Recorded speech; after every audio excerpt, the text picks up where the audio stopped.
का video dedicated है मेरे स्टूडेंट्स का, जिनको अक्सर ये क्वेरीज रहती है कि वो अपनी स्टडीज़ कैसे करें, वो क्या क्या पढ़ें क्या ना पढ़ें, क्या छोड़े क्या आना चाहिए क्या नहीं, ना आए फिर भी काम चलेगा। ये वीडियो उन्हीं बच्चों के लिए है, उन्हीं स्टूडेंट्स के लिए है। तो यहाँ पे कुछ टिप्स हैं जो मैं बताना चाहूँगी। नंबर 1, पहला सबसे इम्पोर्टेंट, सेम ओल्ड मीन्स वो तरीका जो सबसे ज़्यादा ज़रूरी है और बहुत पुराना तरीका है, वो है पढ़ाई, बुक्स।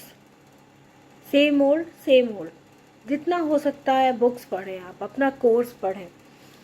सारी चीज़ें बाद में है, पढ़ाई कीजिए, रेगुलर पढ़ाई कीजिए। जो पुरानी चीज़ें कही जाती चली आई हैं कि जिस दिन जो पढ़ाया जाए उससे उस दिन सेम रिवीजन करने से वो दिमाग में अच्छे से बैठ जाता है। तो सबसे पहला जो की है वो ये है कि हमें रेगुलर पढ़ाई करनी है, बुक से पढ़ाई करनी है और पढ़ाई ही करनी है। ठीक है, कोशिश कीजिए हर सब्जेक्ट को इक्वल टाइम दीजिए आप। ज़रूरी नहीं है कि ठीक है आपका जो सब्जेक्ट वीक है उसको आप थोड़ा ज़्यादा समय दीजिए, और फ़ायदा उठाइए कि जो आपका सब्जेक्ट अच्छा है उसको और अच्छे से पढ़िए। इससे अगर एक पेपर में आपके मार्क्स कम आते हैं तो दूसरे में वो बढ़ सकते हैं। तो हमें सारी स्टडी, सारे सब्जेक्ट, सारे पेपर को इक्वल वेटेज देना है। ठीक है, जो कम आता है उसको ज़्यादा पढ़िए और जो जिसमें अच्छे से तैयार है उसको और अच्छे से पढ़िए। ठीक है। दूसरी चीज़ सबसे इम्पॉर्टेंट, दूसरा पॉइंट जो कि उतना ही इम्पॉर्टेंट है, get up early and get going. सुबह जल्दी उठने की आदत सबसे अच्छी होती है। आज से नहीं, पुराने ज़माने से ये कहते हैं कि सुबह जल्दी उठो तो उस समय दिमाग बिल्कुल फ्रेश होता है और आप पढ़ाई, उस समय की जो पढ़ाई आप करते हो वो आपके दिमाग में बैठ जाती है। उस समय ग्रास्पिंग पावर सबसे अच्छी होती है। तो कोशिश करो सुबह जल्दी उठो और शुरू हो जाओ। सुबह का पढ़ा अगर आप 100 में 70% आपको ब्रेन में घुस जाता है हमेशा के लिए, केवल एग्ज़ाम के लिए नहीं, हमेशा के लिए। तो दूसरा इम्पोर्टेंट पॉइंट ये। तीसरा, ask those around you for help. कभी भी अपने दोस्तों से, अपने टीचर्स से, अपने सीनियर्स से पूछने में कभी भी हिचकिचाइए मत। कहीं आप फंस रहे हैं, कहीं आपको कोई दिक्कत हो रही है, आप बिल्कुल मत परेशान होइए। अपने दोस्तों से पूछिए, अपने कोलीग से पूछिए। आपके ग्रुप में जो हर बच्चे का जो कॉन्सेप्ट क्लियर है उसके पास बैठिए, उससे अपनी प्रॉब्लम शेयर कीजिए। आपके टीचर्स हैं, आप उनसे बात कीजिए और बिल्कुल हेजिटेशन नहीं करना है। अगर आपको पढ़ना है तो कहीं भी फंसे कोई बात नहीं, एक चीज़ आपको नहीं आती है तो अगली चीज़ दूसरे को नहीं आती होगी, या एक चीज़ आपको आती है दूसरी चीज़ उसको आती है। आप दोनों एक दूसरे से ज्वाइंट करें, कम्युनिकेट करें और एक दूसरे की प्रॉब्लम सॉल्व करें। ठीक है, बहुत इंपॉर्टेंट पॉइंट्स हैं, इनको आप एक एक करके नोट करते चलें। Fourth, focus on your weak areas. हमने अभी आपको बताया आपको सब पढ़ना है, लेकिन जो आपके वीक एरियाज हैं उन पे ज़्यादा फोकस करना है। ऐसा ना हो कि वो वीक एरिया वास्तव में अनछुए रह जाएं। कई बार हम लोगों के साथ ये होता है कि जैसे मैं अपना ही बताऊं, मुझे बचपन से हिस्ट्री बिल्कुल अच्छी नहीं लगती थी, बिल्कुल भी नहीं अच्छी लगती थी, और नहीं अच्छी लगती थी तो मैं उससे धीरे धीरे भागते चली गई। नहीं याद होते थे उसके ईयर्स, मुझको नहीं याद होते थे। तो कोई बात नहीं, उस समय गलती थी, उस समय मुझे कोई समझाने वाला नहीं था और गलती करके ही सीखता है। तो अगर आपका कोई एरिया, कोई सब्जेक्ट, कोई टॉपिक थोड़ा सा वीक है तो उस पर फोकस करो, क्यों नहीं आएगा। हमेशा ये मान के चलो कि ऊपर वाला सबको सेम आईक्यू देता है, ऑलमोस्ट सेम होता है, बस हम उसको कहाँ पे अप्लाई करते हैं इस पे डिपेंड करता है। क्यों नहीं आएगा, वीक एरिया है कोई बात नहीं, एक बार पढ़ेंगे, 2 बार पढ़ेंगे, 3 बार पढ़ेंगे। ठीक है, तो ये हुआ हमारा चौथा पॉइंट। पांचवा, give attention to core areas. जो आपके कोर एरियाज हैं उनको अटेंशन दीजिए। मस्ट नो मतलब आपको आना ही चाहिए। अभी तो बहुत सारी कैटेगरीज बन गई हैं, must know, may not be, may know, may not be, may और मे नॉट बी। लेकिन आपका जो कोर एरिया है उसमें आपके कंसेप्ट बिल्कुल क्लियर होने चाहिए। बताया नहीं हो रहा है, कहीं उसका जवाब नहीं आ रहा, कहीं कोई समझ में नहीं आ रहा, तो जैसे आपको पहले बताया, डिस्कस कीजिए अपने दोस्तों से, अपने टीचर्स से, अपने सीनियर्स से। देखिए तो क्यों नहीं आएगा, क्यों नहीं आएगा? आपके पास ऊपर वाले ने कम दिमाग थोड़ी दिया है, बिल्कुल आएगा। नेक्स्ट पॉइंट, ट्राई विजुअल और ऑडियो एड्स। आज आप इस ज़माने में हैं कि हमारी टेक्नोलॉजी बहुत आगे पहुंच चुकी है। कई चीज़ें ऐसी हैं जो केवल समझाने से समझ नहीं आती, तो आप उनको देखिए ना, विजुअल्स देखिए उनके, ऑडियो सुनिए उनके। हर जगह आपको कोई ना कोई अच्छे एनिमेटेड वीडियोस मिल जाएंगे आपके सब्जेक्ट से रिलेटेड, आप उनको देखिए, उनको समझने की कोशिश कीजिए। विजुअल हो गया, ऑडियो, ऑडियो में आप अच्छे लेक्चर्स सुनिए, आप अपने टॉपिक सुनिए, लोगों के डिस्कशन सुनिए, और कुछ नहीं तो अपने लेक्चर्स आप पढ़ते समय रिकॉर्ड कीजिए और उनको सुनिए। आप कुछ काम कर रहे हैं, उनको सुनते रहिए, बहुत अच्छा रिजल्ट आता है इसमें, बहुत अच्छी तैयारी होती है एग्ज़ाम की। क्या क्यों नहीं आएगा? हमें ये मान के चलना है कि क्यों नहीं आएगा, जब अगला कर सकता है तो मैं क्यों नहीं। एक और बहुत पुराना तरीका जो पॉइंट 7 है, बहुत ही पुराना, हमारे से एक जनरेशन पहले वाले भी लोग कहा करते थे कि रीड एंड राइट। सबसे पहले पढ़ो और उसके बाद उसको लिखो, पढ़ो फिर लिखो, रीड करो फिर लिखो। उससे क्या होगा, जब कोई चीज़ आप लिख लेते हो तो वो चीज़ ज़्यादा दिमाग में बैठ जाती है। लिख के याद करना बेस्ट तरीका होता है। आप कहीं फंस रहे हैं, आप एक क्वेश्चन पेपर उठाइए या एक कोई इम्पोर्टेंट क्वेश्चन उठाइए और उसको याद कीजिए, याद करके लिखिए। देखिएगा अगर एग्ज़ाम में वो आ जाता है तो आप कितनी ईजिली उसको, कितना कॉन्फिडेंटली हैंडल करते हो। नेक्स्ट वेरी इंपॉर्टेंट की, practice past year exam papers.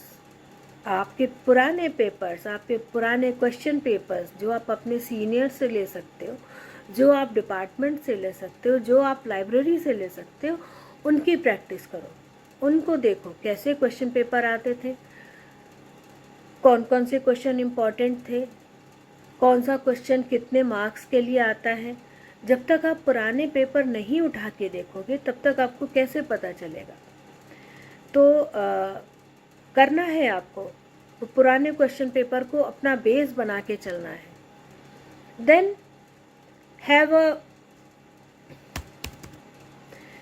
Have a clear overview of exam. Exam में आपको बिल्कुल, आपका व्यू बिल्कुल क्लियर होना चाहिए।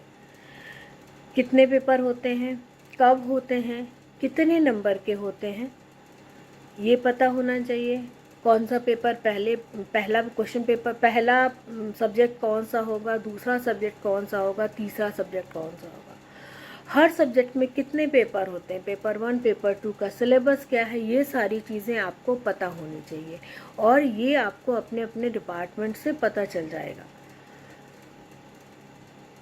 पेपर 1 का सिलेबस क्या है ये मालूम होना चाहिए, पेपर 2 का सिलेबस, उसके हिसाब से ही आप तैयारी कर पाओगे कि कितना दिन, कितना समय किस पेपर को देना है। आपको पता होगा कि इस पेपर का कौन सा टॉपिक मेरा कितना तैयार है, उस हिसाब से एक लेआउट प्लान आप बना पाओगे। Then create a personal study guide. अभी हमने आपको बताया कि आप लोग कंबाइंड स्टडी कीजिए, लेकिन उसके साथ साथ आपकी एक पर्सनल स्टडी गाइड भी होनी चाहिए, जिसमें आपको पता होना चाहिए कि आपने क्या पढ़ लिया, क्या बाकी है। ठीक है, जिन चीज़ों में कन्फ्यूजन है वो आप अपने दोस्तों से, अपने कोलीग से, अपने टीचर से पूछ लीजिए, डिस्कस कर लीजिए, लेकिन आपकी अपनी पर्सनल गाइड भी होनी चाहिए, जिससे आपको पता रहे, याद रहेगा कि ये मेरा वीक पॉइंट है और ये मजबूत बनाते चलो, उस हिसाब से स्टडी करो। Next very important, block out possible distraction. जितने भी डिस्ट्रैक्शन है, मोड ऑफ डिस्ट्रैक्शन को आपको ब्लॉक कर देना है कम से कम 1 महीने पहले एग्ज़ाम के।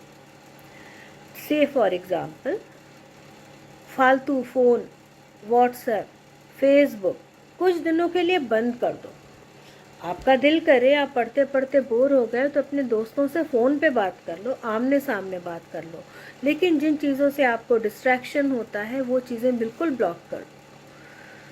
जो आपके आसपास हैं नेगेटिव लोग, उनसे मिलना फ़िलहाल के लिए बंद कर दो। Then schedule recovery time. एक बार आपने पढ़ लिया और उसमें आपको आइडिया लग गया कि अभी हमें ये और पढ़ना है, तो उनको शेड्यूल कर लो। आप बना लो पेपर 1 हमारा इस डेट को है और पेपर 2 इस डेट को, तो हम कितना समय दें दोनों को। ठीक है, अगर पेपर 1 अच्छे से तैयार है तो आप पेपर 2 पहले पढ़ लो, जिसमें कि पेपर 1 आते आते मतलब आपके दिमाग में एक प्लान होना चाहिए कि आप जो है कब क्या पढ़ेंगे। Then rest between back to back study, back to back exam अगर आपके लगातार हो रहे हैं, बैक टू बैक हो रहे हैं, तो थोड़ा सा रेस्ट ले लो, थोड़ा सा घूम आओ कहीं पे, बाहर जाके टहल आओ, दोस्तों के साथ आउटिंग कर लो। ठीक है, बहुत अच्छा लगेगा, दिमाग फ्रेश हो जाएगा, क्योंकि दिमाग भी थक जाता है। अगर लगातार आप किताब लेके बैठे रहोगे तो उसका कोई फ़ायदा नहीं है। बैक टू बैक एग्ज़ाम हो रहे हैं, चलो यार थोड़ा सा घूम के आते हैं, गप्पे मार के आते हैं, या एक रूम से निकले, हॉस्टल के एक रूम से निकले, बगल वाले में चले गए कि चलो उससे थोड़ी सी बातचीत करेंगे। इससे हमारा दिमाग फ्रेश हो जाता है और दोबारा जब हम स्टडी करते हैं तो चीज़ें समझ में आने लगती हैं। केवल किताब, थोड़ी पढ़ाई के थोड़ी देर बाद भी अगर आप किताब लिए बैठे रहो, समझ में नहीं आता, सैचुरेशन हो जाता है। तो बीच बीच में आपका थोड़ा सा फ्रेश होना बहुत ज़रूरी है। ठीक है, अब टेक रेगुलर स्टडी ब्रेक। थोड़ी पढ़ाई कर ली और थोड़ी गए, एक गिलास पानी पी के आ गए, फिर गए कुछ खाने के लिए ले आए, यहाँ से उठे किचन में गए, कुछ नमकीन ले आए, कुरकुरे ले आए, कुछ भी कर दिया। मतलब थोड़े थोड़े समय पे ब्रेक बहुत ज़रूरी। और इन सब के साथ स्वस्थ दिमाग कब होता है? जब हमारा शरीर स्वस्थ होता है। उसके लिए थोड़ी बहुत एक्सरसाइज बहुत ज़रूरी है। ठीक है, अब कहो कि आप जिम जा रहे हो, उस समय 1 घंटा 2 घंटा समय नहीं, कुछ नहीं करना है, थोड़ा सा वर्कआउट कर लो, उछल कूद कर लो, स्किपिंग कर लो, कुछ नहीं करना तो प्राणायाम कर लो। ठीक है, तो ये सब चीज़ें करते रहना बहुत ज़रूरी है अगर आप एक अच्छी तैयारी करना चाहते। और last but not the least, जब एग्ज़ाम आपका पास आ जाए और अब सब ऑलमोस्ट कोर्स आपको लगता है कि आप पढ़ चुके हो, तब एग्ज़ाम से पहले, जस्ट पहले आपको सिर्फ समरी पढ़नी है रादर देन फुल नोट्स। पूरे नोट्स आपको नहीं पढ़ने। हर नोट्स हम लोग जब पढ़ाई करते हैं, पूरे नोट्स लेते हैं, तो उसमें जो इम्पोर्टेंट चीज़ें होती हैं उनको हाईलाइट कर देते हैं। तो उसके लिए आखिर समय में, कल पेपर है तो आज हम पूरा पेपर लेके नहीं बैठेंगे, आज हमें केवल समरी पढ़नी है रादर देन फुल नोट्स। अगर आप ये सारे टिप्स फॉलो करोगे तो देखना आपको एग्ज़ाम की तैयारी बहुत इजी लगेगी। अगर आपको ये वीडियो यूज़फुल लगा तो प्लीज़ कमेंट करना और ट्राई टू फॉलो। बहुत सारा पढ़ के और बहुत अपने एक्सपीरियंस से ये सारी चीज़ें मैंने शेयर की। ठीक है, all the best for all your exams and do your best and leave the rest. Bye bye, see you again.